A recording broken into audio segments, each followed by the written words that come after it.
Good morning, children. How are you all today? Hope you all are doing well. Stay home, stay safe. Children, we are going to learn about the reading and analysis of maps, which is a common chapter for classes 6th, 7th and 8th. We learn about how to read maps and even about the origin, the evolution of the maps. 8th class children have learned in their class 6th and 7th about the making of a map, how to make a map, what are the important ingredients required in making a map, and what are the different types of maps.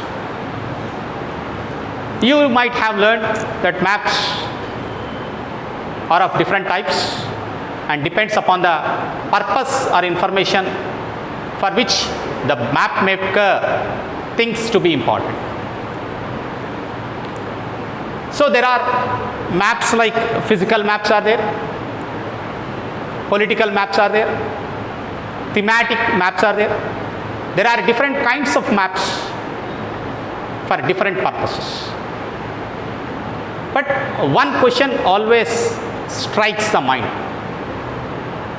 What is the basic difference between a photograph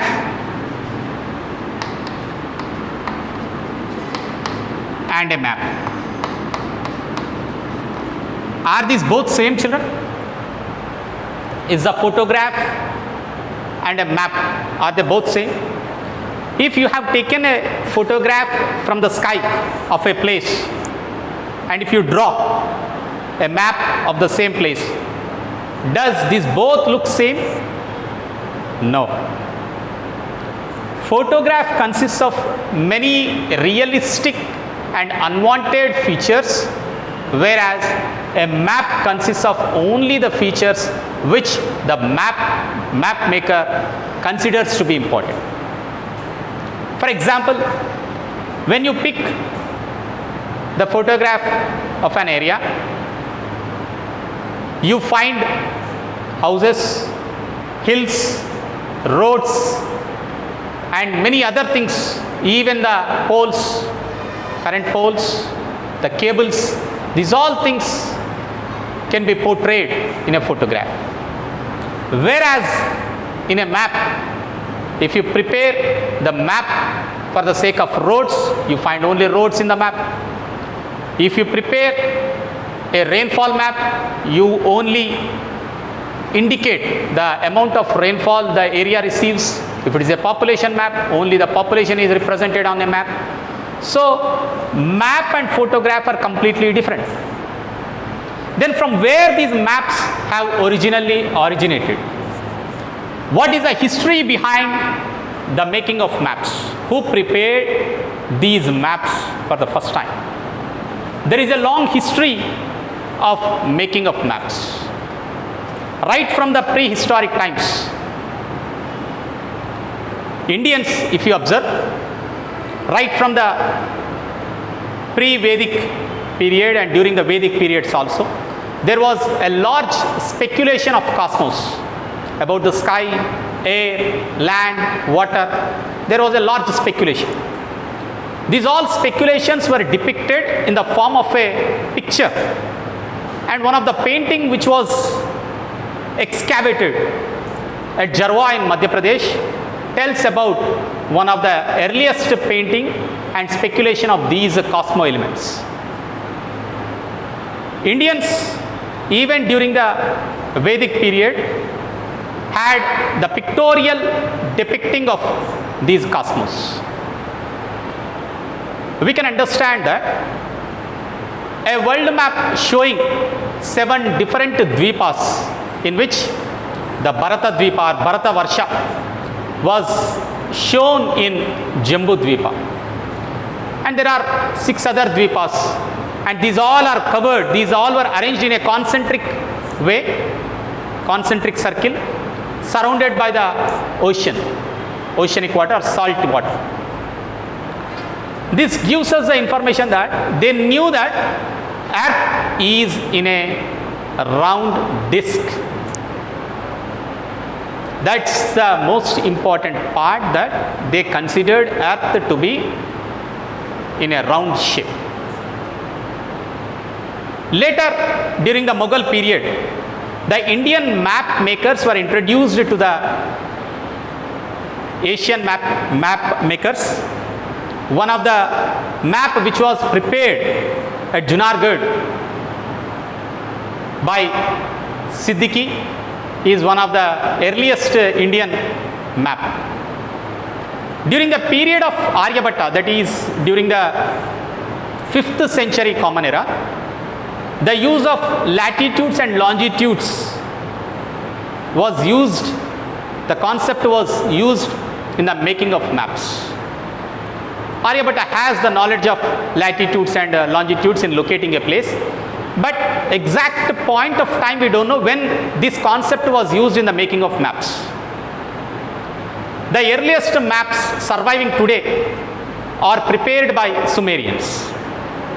There is a map given in your textbook in page number 3 of figure 1.3, which tells about a Sumerian tablet projecting the earliest map drawn on a tablet, on a clay tablet. It's a clay tablet. So it projects the entire world in a round disk. Later, the same kind of maps were prepared by these Babylonians also. Then who are these Sumerians and who are these Babylonians? These both are the present day Iraqis.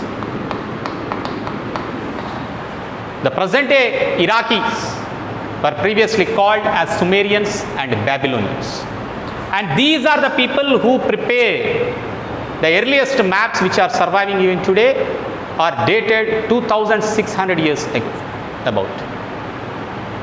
So these maps gives us a picture that whoever has prepared a map try to keep their place at the center, and the remaining places were arranged from north to south and east to west. In these maps prepared by these Babylonians or Sumerians or Greeks or the Romans, they did the same thing, that they placed Greece at the center of the map and they arranged the remaining places from north to south. When the Romans prepared the map, they made Roman Empire at the center of the earth and pointed out remaining places. You know, friends, it was 2300 years ago, a conqueror by name Alexander tried to conquer the entire world and reached even India. This was with the help of a map prepared by the Roman traders. There was a trade between the Indian coast and Greek and Roman ports. These all helped the geographers to better understand the people, the places, and note down and prepare the maps. These maps were further made to accuracy, and the present day maps has got evolved. When it comes to the history of the maps, children, Indians got the original and most accurate maps prepared by the Britishers, and these maps are of different types. There are maps which reads about the population of a place, soil of a place, forests of a place. There are maps which tells about the rainfall of a place, the temperature of a place. So there are thematic maps, physical maps, political maps, different kinds of maps. When these all maps we discuss about, you might have got a doubt, sir, actually earth is round in shape, then how these maps are prepared on a plain paper? We shall discuss about the secret of making the round disk into a flat paper and how this projection got started in our next class, children. But remember, children, The idea of arranging the places from north to south and east to west with the help of the latitudes and longitudes has taken the people to study the maps for more than 200 years to make the maps more accurate.